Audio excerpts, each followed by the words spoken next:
Selamat Hari Raya guys. Masih belum terlambat aku ucapkan. Waktu ni last week memang aku nak berhenti kerja, jadi aku nak belanja di mainan sebab dia pun suka tengok aku buka mainan. Kita nak buka ni blind box Dragon Ball Daima ni memang aku Zahari. So aku belanja dia satu box lah, satu untuk aku, satu untuk dia.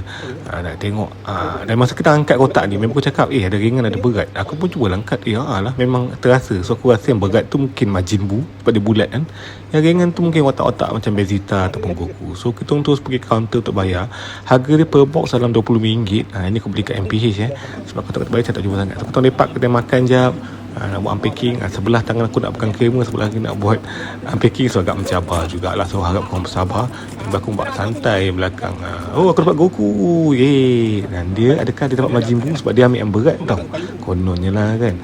Kita tengok apa yang dapat. Nampak dia dapat King Goma. So aku belanja kedua-dua box dekat dia.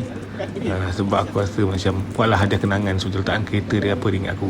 Quality not bad lah berbalik dengan RM20. So jangan lupa untuk follow, like, subscribe dan juga komen. Muah sikit.